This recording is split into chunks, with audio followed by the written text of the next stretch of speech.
Good day. Welcome to the CORY Morgan Show. So we're moving our way into spring. Got a bit of a taste of it, though I'm certain our news editor will give me crap for the upcoming bad weather that's coming along shortly. That's just part of the weekly complaining routine. I complain for a living. Seems to work out well. You guys like listening to it for the most part. Oh, we got positive things and stuff to cover and things happening out there today. And my guest in a little while is a fellow named Greg Wilson. He's an engineer and he'd written a great column on why your next mayor should be an engineer. Sounds pretty self-serving and maybe sounds a little bit dry, but that's kind of the point. We vote for the flash rather than the substance sometimes. And well, we're seeing the consequences of that with Calgary, a city of getting towards 2 million people that has gone through two different phases of if it's yellow, let it mellow. Not exactly points of pride in local infrastructure. Lots of other things to cover as well, but I'll get things going with my prime complaint of the day. So this was inspired. The other day I saw a surveyor measuring the extent of my acreage from the outer edges there, and I got a soft spot for surveyors. I was one for 20 years, so I wasn't too concerned. Could be for a future road upgrade or something in the area. I was curious, though, so I made some inquiries. Turns out the area is being surveyed for a potential broadband internet provider, and they're checking the home locations for potential relays. I couldn't help but roll my eyes. Our community has had companies come and go, offering new internet systems almost annually since I moved out to the country 14 years ago. And none of those came to fruition for a number of reasons. So why do these companies keep doing it, though? They never get enough people signing up to get them rolling, but they still keep going through these processes, town hall meetings, surveys, measurements. Well, because taxpayers are getting soaked by them through government high-speed internet schemes. My wife and I understood when we moved out to the country, we're going to be sacrificing some conveniences. And that meant we wouldn't at that time have ready access to high-speed internet options. That's fine. There was a local broadband provider at the time. They offered service that was marginally better than dial-up, and their support system was on par with your typical phone provider, which is to say, terrible. Then the TELUS Hub came along, and for a while, we switched to it. For a while, it provided better service than that broadband provider, but as all our neighbors all started switching to the Hub as well, the tower became overwhelmed and the Hub became useless. Finally, in 2021, we heard that Starlink satellite internet service is going to become available for our area. We put ourselves on a waiting list and spent $750 for the hardware. It took a year before the service arrived, but when it did, it was a true game changer. We had ready access to service far superior than any local options. Since then, speeds have only increased and the costs have come down. There's no longer a waiting list, and a person can now get a dish for a couple $100. Nearly every home in our area has a Starlink dish on the roof. Drive in rural areas, you see them everywhere. The rural internet service issue has been solved. Not willing to let a good but slow-moving concept go to waste, though, the federal and provincial government of Alberta are still blowing $1 billion to bring outdated technology to rural homes throughout the province. I understand that fiber optic internet provides faster service than satellite, but it's only feasible in areas where there's a degree of home density. Running those lines out to rural homes costs a fortune. Not only is the government plan sinking a fortune into fiber optic lines, but it's subsidizing crappy broadband services too, which are even worse than the satellite that's being offered. Nobody's going to switch to these services, but the taxpayers get to pay for all that setup and hardware all the same. In my area, the latest government-funded proposed internet provision incarnation is called MAID Networks. They have been given $4.421 million tax dollars to service a potential 695 homes. Like I said, we're not going to sign up for them. That's going to cost about $6,400 a home to offer services that nobody wants. Did I mention everybody already has Starlink? It doesn't matter when the government backstops your venture, though, does it? And it gets worse than that. In the county of 40 Mile, wireless service is going to be set up to cover 81 homes. It's going to cost $30,000 and $30,555 each. And again, most of those homes already have Starlink, and they have good cell service. Oh, up north, fiber optic cables. It's going to be run to 303 homes at a cost of $19,000 per home. And that operation is going to be run by the Woodland Cree First Nation. Yeah, they're taking up internet management now. I can't imagine how well that's going to go. There's duplication as well. While Mage is getting millions to provide service to my area, Explore is getting another $4.6 million to cover my area as well. Did I mention my area everybody already has satellite service? This list goes on and on. Service to Slave Lake area, $37,000 per household. Whitecourt area, $25,000 per household. Clearwater County, $32,000 per household. There's a link online showing all the government programs. You can find all of these, and they're never going to be able to keep up with the technology.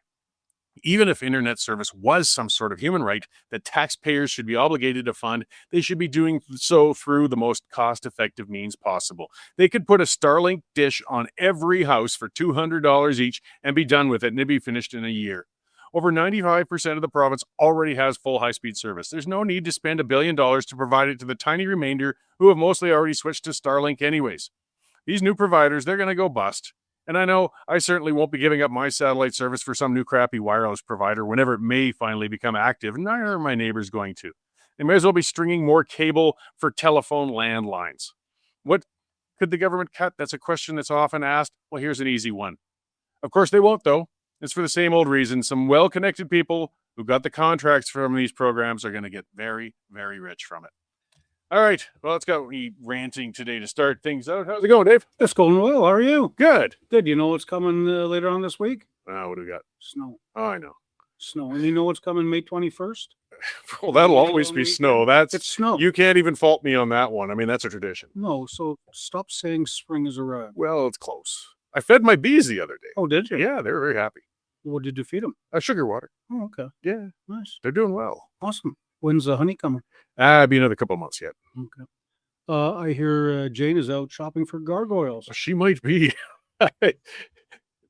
Explain. Well, yeah, it's the old Calgary Herald downtown building that got torn down, I think, in like 1940 or something, but it was a piece of history in downtown Calgary, a cool building. And they had these gargoyles. Actually, they're called something else, these things. I forget what it is again. That got saved from the building before they tore it down and stored in a warehouse forever in the city of Calgary. And finally, they're putting them up for auction.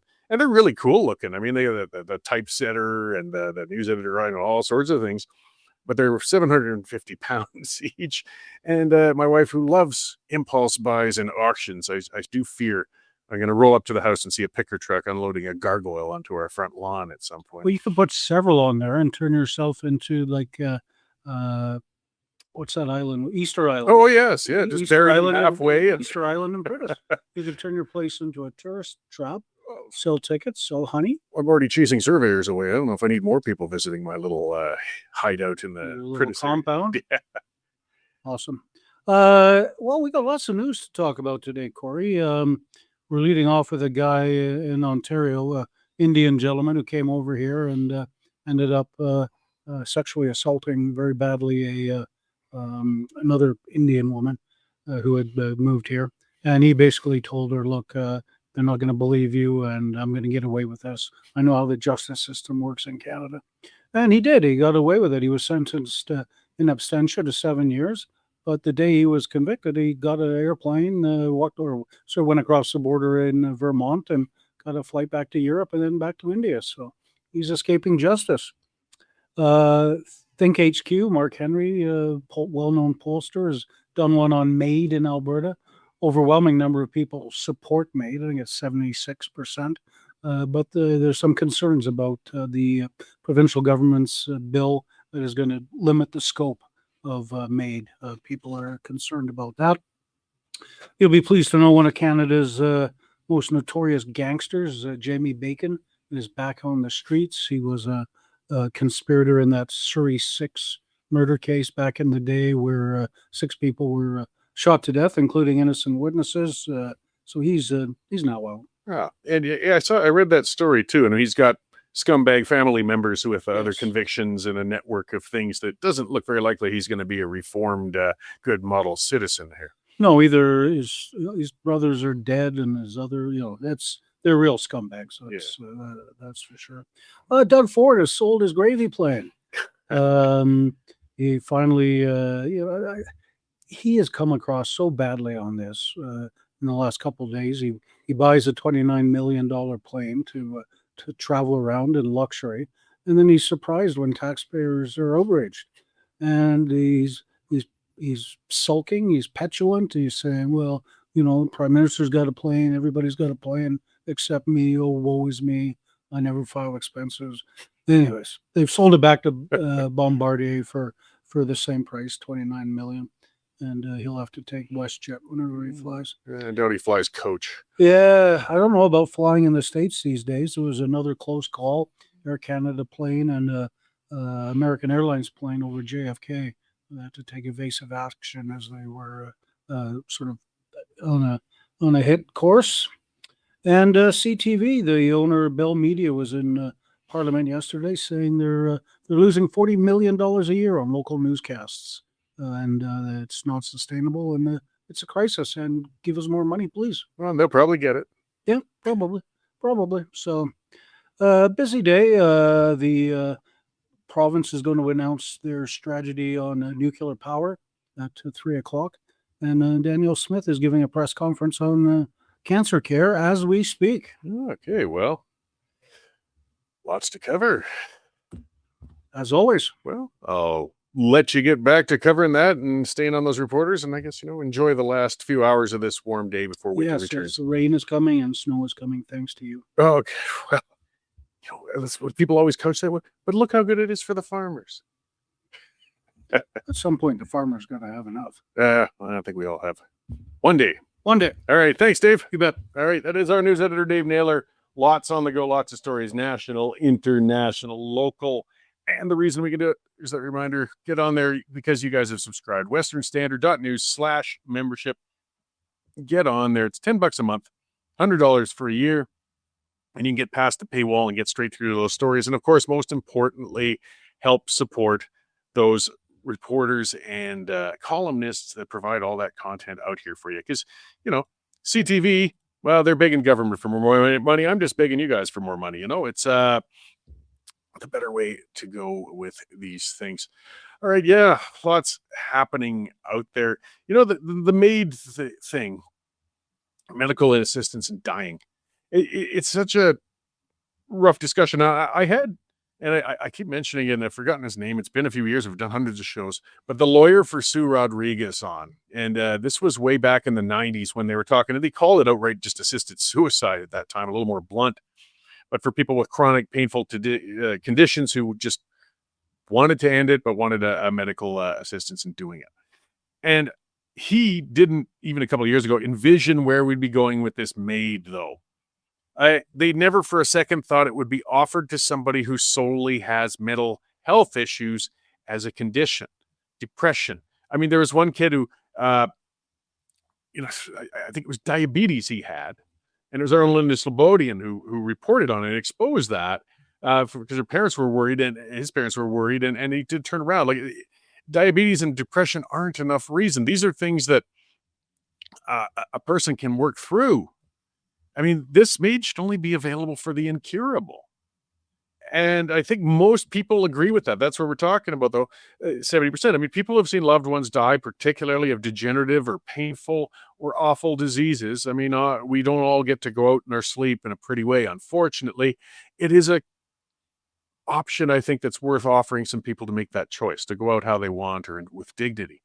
But it has to be very carefully applied. And I don't think it's necessarily that hard to figure out. Again, when it's terminal, when it's not going to be long, when there's no standard of living, then allow that person. The other thing is don't push it on people. That shouldn't be option one. We've got other areas with religious-based palliative care networks, places where it's the final days and they're watching people. But yeah, the religious nature of those ones doesn't want to offer it. And they're getting pressured to offer it despite. Let's not, how can we ruin I don't know if I'd say a good thing, but you know what I mean? Like, we don't want to get rid of, or at least not, I don't agree in getting rid of MAID altogether. It has a place. It has a reason. But at the same time, it has to have guardrails and controls, and we're not seeing that. And that's a big, big concern. It's a very irreversible thing. I see one of the commenters saying, great show. Hope Josh is doing well, from John. Yes, and he's sitting in as a producer today. So if there are any technical hangups or problems or everything else, Josh's fault over there, and I will certainly call him out and blame him for it heartily and never let him forget. But so far, so good. It's been going great. I see our guest in the lobby, and let's bring him in. Let's talk about the exciting world of municipal infrastructure and engineering. This is Greg Wilson. He wrote, as I said, a great piece in the C2C Journal. Thanks for coming on to talk to us today, Greg. Thanks so much for having me. So your piece was entitled, I think, Why Our Next Mayor Needs to Be an Engineer. And I think that kind of applies to municipalities anywhere. And it was really great, actually, how you broke it down the reality is, I mean, I catch it. I say it sounds like a bit of a technical and boring conversation, but that's part of the problem and why things have been let to atrophy and get into such bad condition. So maybe just kind of lay out what inspired you to write this. Absolutely. I myself am an engineer. I've worked as a civil engineer, specifically in restoration engineering, for about 15 years. So I see this every day. And it was a few months ago that I decided to start speaking about it publicly and writing about it and having these kind of conversations with people like yourself publicly. To me, municipal governments touch our day-to-day life, and we need to have the right people in place making the right decisions.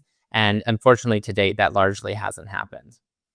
Yeah, well, and I mean, some of it's just the nature of politics. Our politicians, a lot, particularly municipal. Look, everybody wants to leave a legacy. They want to have a ribbon cutting or a park that's been named after them, or even a a rail line, or light rail or something where they can say they've really helped things. Nobody thinks about sewage or water supplies, though. That's really the basis of a municipality. Those are some of the most important core areas, and we never hear about it. Absolutely. And I think a big problem in Canada as large is we are solely dependent on the social systems, and we just assume that these systems are always going to be working for us, and that's not always the case. And so we need the right decision makers, like I said, in place. But I think a lot of people are just complacent that the water just is always going to run and that your toilet is always going to flush. And in cases like Calgary, where that hasn't been the case, it becomes hugely problematic very quickly for people, and it can lead to very serious societal problems too. Oh yeah, this goes well beyond Calgary too. I noticed your piece says that Canada has an estimated 470,000 kilometers of underground water lines. I guess that can vary everywhere from a little transmission one to some major ones, but that's a heck of a lot of buried infrastructure that, let's face it, is starting to get on in age. Absolutely. And in 2019, a report was done. A Canadian infrastructure report was completed by a conglomerate of engineers and engineering societies, and it had very poor grade for Canada. And that came out in 2019. And has much been done since? No, as Calgary is a highlight.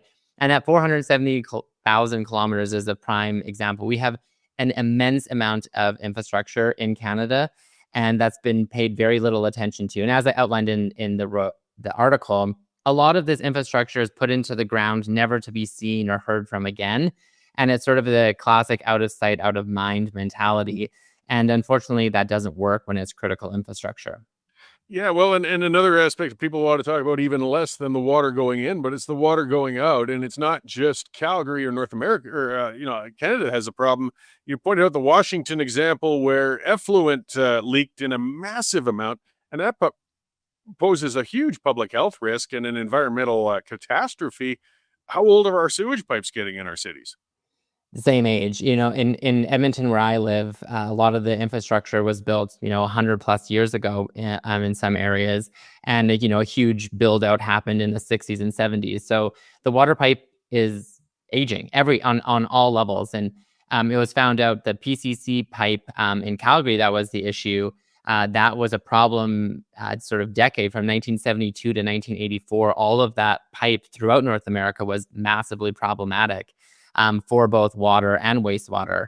The city of San Diego in the States too has had massive ruptures and issues with their water, both water and wastewater distribution system. So this isn't a Canadian problem. This isn't a municipal problem. This is a massive North American problem that's been overlooked largely. And it's something that's so critical. However, in Canada, like I said, it's even more critical because we as a society in our socialized country depend solely on it. We don't have other suppliers to provide us water or wastewater. And when wastewater goes wrong, it goes very wrong for our watersheds.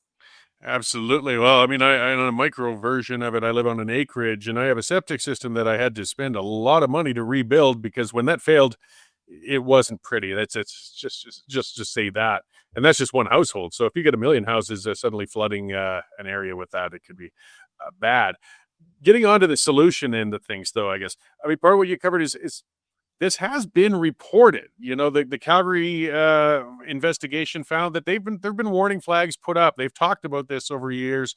Or in Waterloo, you pointed out, they've been running right on the edge of capacity for a long time. And again, the guys in the plants and so on, I think, are telling city officials, hey guys, we got something coming, but they're being listened to. Is there ways we could change policy maybe to make it so that this reporting is public or something to force the issue to happen? Absolutely. And I think there's a huge misinformation. And my interview that I included in the article with Tim Cartmel, who was the former councillor here in Edmonton and ran for mayor last year, pointed out that generally council is full of generalists. And like you said at the outset, they want to cut ribbons. They want to name buildings after themselves and pat themselves on the back. And they don't, I think a big part of it is they don't understand what they don't understand.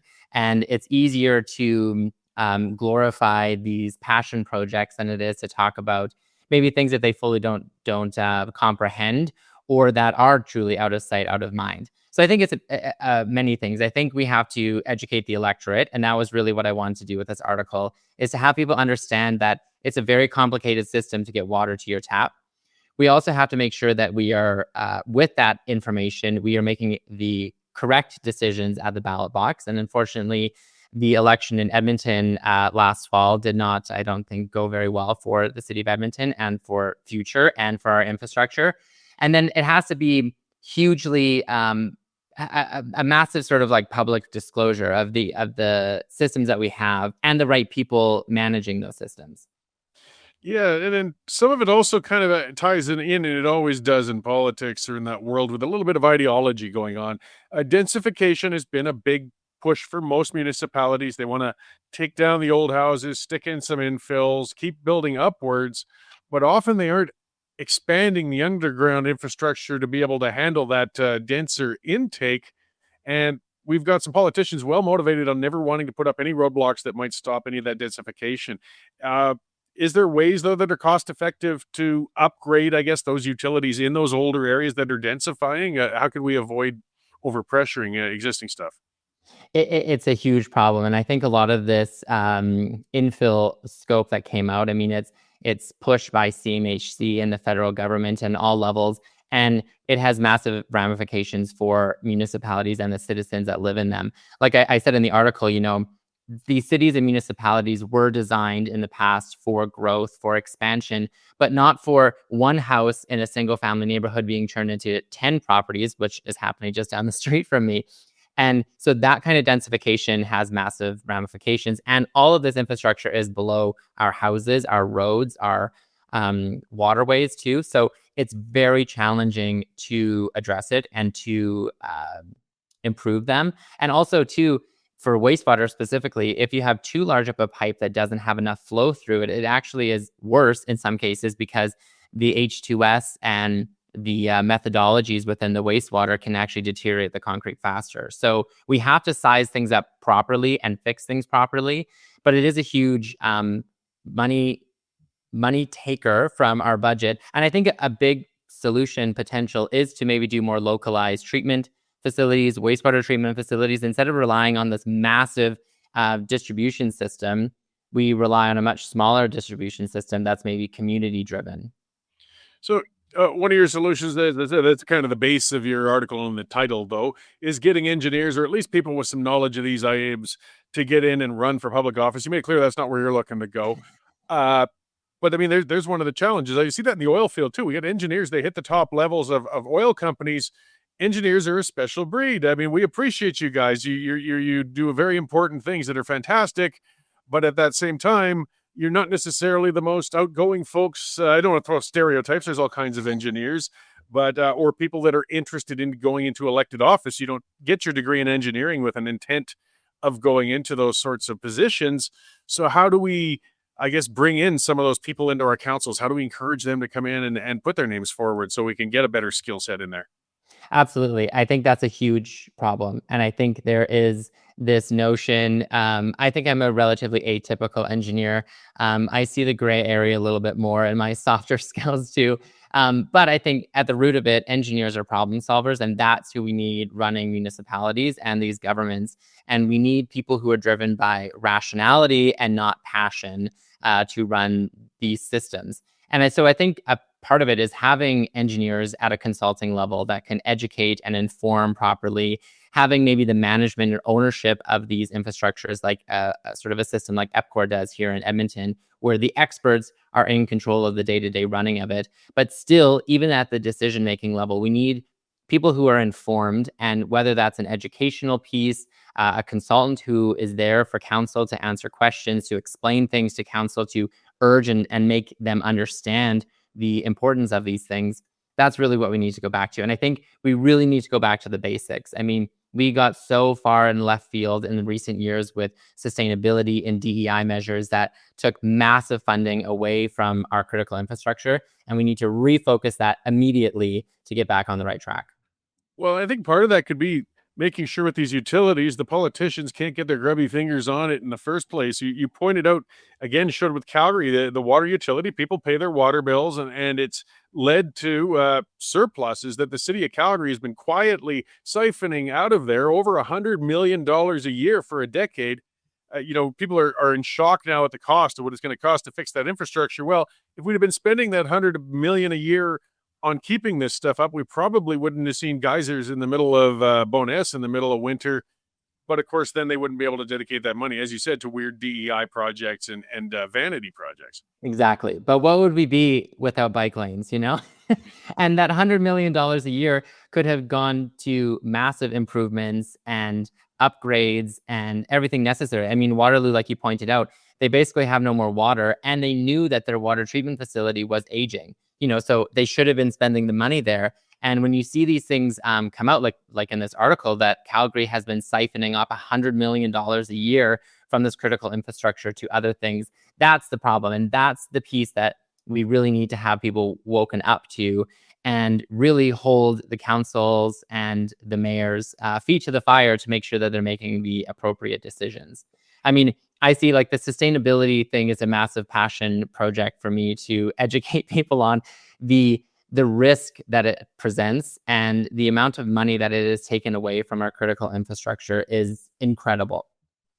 So somebody broke out of the mold, and you showed a positive example in Regina. A mayor has been elected with an engineering background, and as his campaign has been to address these sorts of issues, has he been making good progress on that so far? He has, generally, and we had a great conversation while I was writing this article, and it was great to talk to someone who is an engineer and has that kind of mindset, but also his managerial skills, obviously, to be a mayor. I mean, he took his project management skills to a much broader scope, being the mayor of Regina, and it seems like they're on the right track. And they just released a few months ago a new policy and strategic growth plan for the city of Regina that really addresses a lot of this scope, that they are only doing infills and upgrades to apartments and other densification in key areas where the infrastructure already exists or can be easily accessible to upgrade properly. And I think that's a perfect example of the practicality that engineers and the mindset of engineers bring to a municipality. So one other element, just to kind of wrap things up, that you didn't cover too much in this, but you can speak to as an engineer. What about means of conservation? Like, we've been pretty wasteful with how we use water as consumers. We're spraying treated water on our lawns. We're not necessarily making sure that we're not leaking in our toilets or our households, things like that. Good common sense things we could do. Is there room to change, I guess, some of the way consumers and the way it's provided so that it can encourage just less use of water? Absolutely. And this is the sustainability piece that I wish we had focused on instead of solar farms and wind turbines. I wish that we had looked at actually practical things like water. And I have preached for years, and now it's starting to publicly, that we need to address water. Without water, we have nothing. Without proper treatment of water, we have nothing. We've destroyed our watersheds. And we've seen this in other countries in the world, and we can't get to that point. So it's understanding what I call true sustainability that actually affects our day-to-day, more so than putting solar panels on our roof. We need to look at exactly what you're saying, like what we're putting on our lawns that's reaching our watershed. And part of that is education, that people need to understand that all of that runs downhill. The water runs downhill, and that dilution is no longer an effective solution to dealing with runoff and wastewater and all of those issues. And this goes on and on and on and on, like looking at PFAS and other chemicals that we're putting in our water just with our dishwasher pods, for example, and microplastics. And there's so much there that we should be focusing on. That's actual sustainability and actual resiliency of our systems. That's not led by DEI and the sort of woke narrative we've been under the guise of for so long. Yeah, I think most conservatives like good common sense conservation, not bizarre aspirational $87 billion climate change plans like former Mayor Gondek threw at us out here. I could go on a whole separate show on that. I think I have. All right, well, we've run that time out. I really appreciate actually you coming on to talk about this, because it's the unsung story that we don't talk about until the water's jetting up from underground, and everybody's then suddenly yelling, why didn't anybody warn me it was coming? Well, here you are, you're warning us and you're offering solutions. So I appreciate that. People won't have that excuse to say they weren't told. Before I let you go, you've written in C2C Journal. Where else can we find your work and what you're up to? Yeah, on YouTube and on Substack. My name is Libertas Talks, where I talk about all sorts of random things, but from a perspective of freedom and practicality. So thanks so much. All right, excellent, great, thank you. Look forward to seeing more of your writings on this. It's important, and actually, it's not all that dry once you read it. It's actually pretty interesting stuff. Thanks so much. Have a good day. Thank you. So once more, guys, that's Greg Wilson. He's a professional engineer, and we're talking about a story in C2C Journal that he put out, and I think there was a smaller version on the Western Standard of it as well. And let's see that title if you want to search it out, because it's a long one, and it's a really good read. It says, Busted Flush, Why Your Next Mayor Should Be an Engineer. And part of the whole conversation altogether, and this is a problem with city councils all over the place, they should have a simple mandate. They step so far out of the tracks of where they should be, and then they neglect the core items that just about everybody agrees they should be doing. Garbage collection, policing, emergency services, water, of course, sewer. But I remember in Calgary a few years back, city council spent a solid week fighting over whether or not to regulate a certain type of fish soup in Chinatown. I wish I was making a joke about that. That's where these guys go.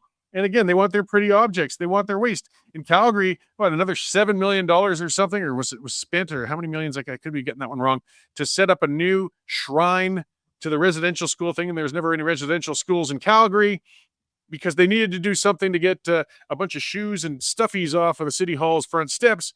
They were all put there when the 215 child burial hoax came out of Kamloops Residential School. These cowardly city councils, more concerned about being woke and virtue signaling and neglecting the thing they were put there for in the first place. And they step in on all sorts of other areas, providing social housing, things like that really wasn't in their wheelhouse. And it gets integrated. And that's one of the areas where we allow federal control into our municipal governments. This was an interesting one that confused a lot of people, I think, and they got upset. But where Premier Smith was kind of trying to stand between and say no more deals cut between municipalities and the federal government. You're not supposed to bridge that and get over there, because the federal government then uses that ability to push their social engineering upon the municipalities. And an example are those transfers going towards housing in cities, because the federal government says, we're going to give you $100 million to the city to help you with housing and infrastructure and things. But there's always strings. They always say, but you've got to do this density target, or you've got to do that policy, or you've got to do this, or you got to do that. And then if anybody complains about these policies, they say, well, we'd be throwing away that money from the government. We can't risk having that investment coming in. That's what they're talking about with the density discussions in Calgary when they did the mass rezoning.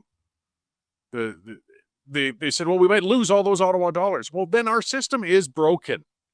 If our cities aren't allowed to do their planning as they please, as their mandate says, because they would lose federal dollars, they'd become dependent on them. We got to be asking why our cities are dependent on those federal dollars. Why is the federal government stepping in on these municipal issues? So we really, and I know it's easier said than done, we got to get people in office, and that's what Greg was saying, that are going to focus on these core issues that are more important, even if they're not that exciting, even if they're not that romantic, and get back to those basics. Just want to make sure our garbage is getting picked up. We want to make sure our sewage isn't leaching into our underground areas, or even worse, boiling up on our streets like the freshwater supplies were. Are the buses running? How about policing? How about Crackhead Alley downtown? There's a lot of big issues that they could spend a whole heck of a lot of time on. In fact, they should.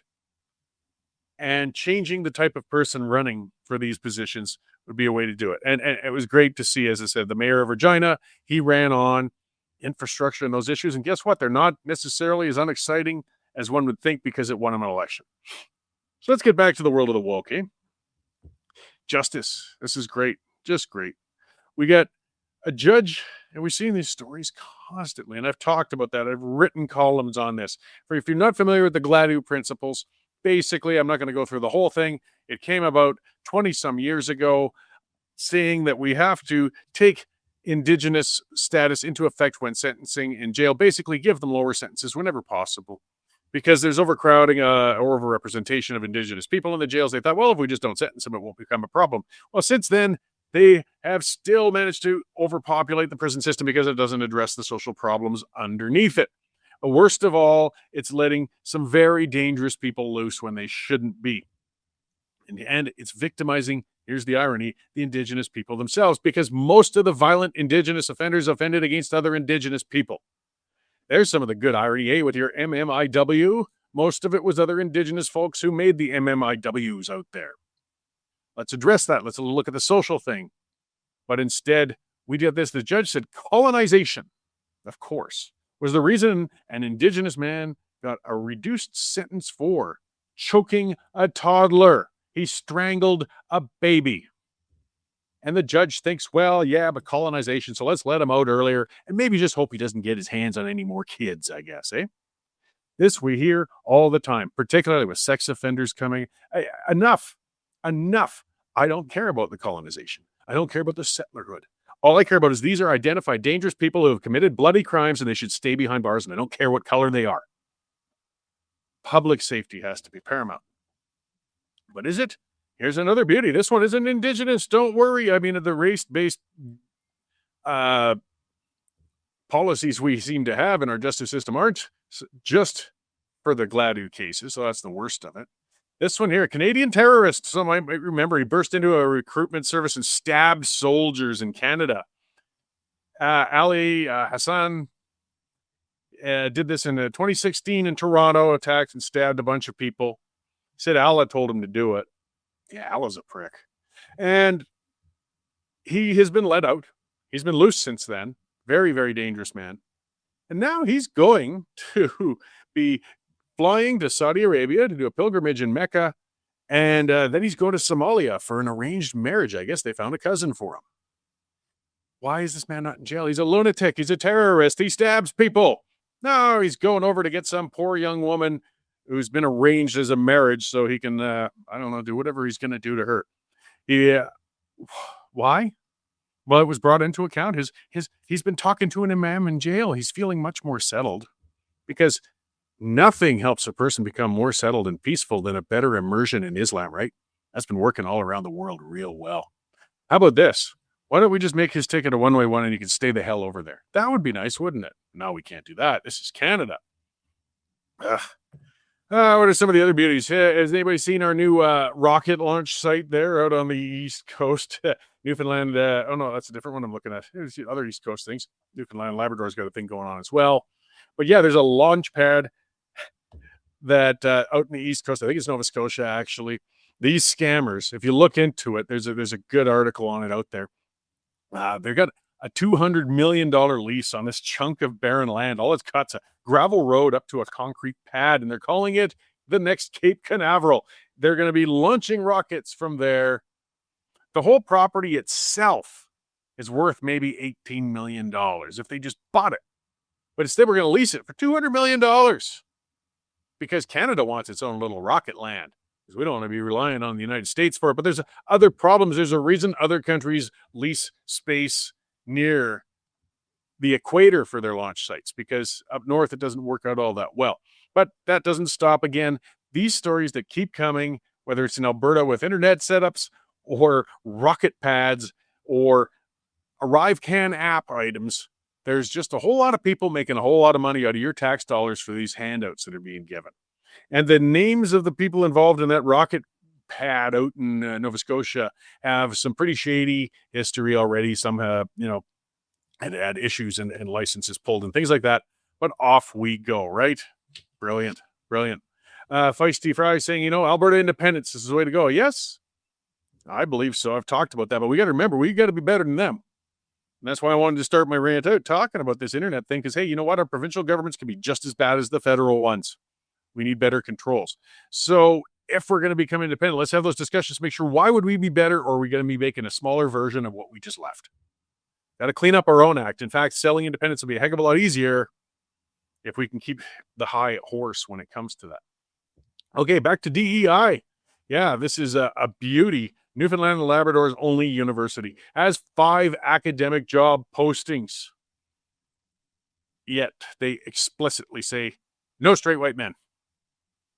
No straight white men. You have these jobs only. There's no way they're going to hire anybody unless they fall under the 2S LGBTQIA plus people. No MMIW, I guess, in that one, or whatever, and whatever other symbols they want to stick in. If you are not one of those, you will not be hired. Don't waste your time. Don't even show up.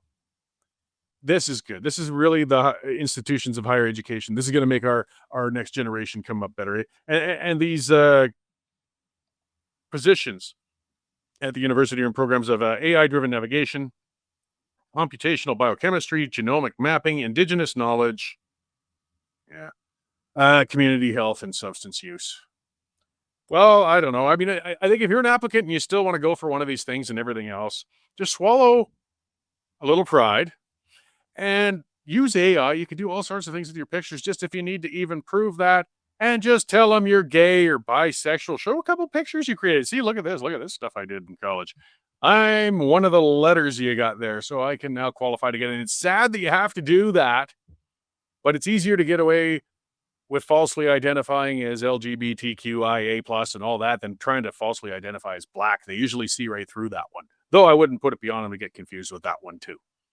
But this is where we're going. So this does mean our kids are going to be getting a better education? Of course not. Because they're hiring based on where somebody lands on their woke DEI victimhood alphabet.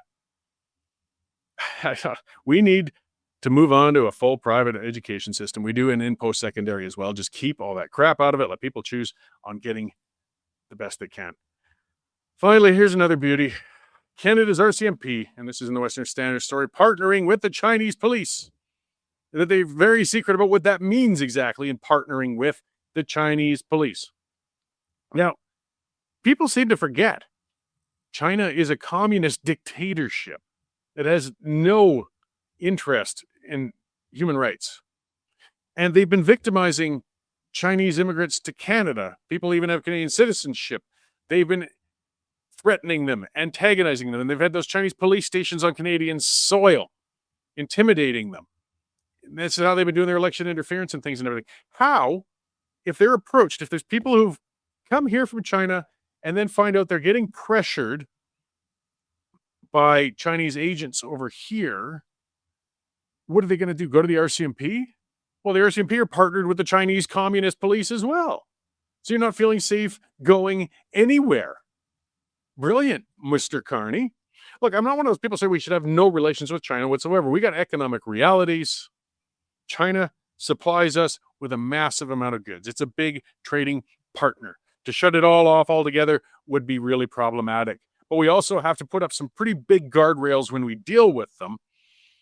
One of which is having our national police force having absolutely nothing to do with those communists.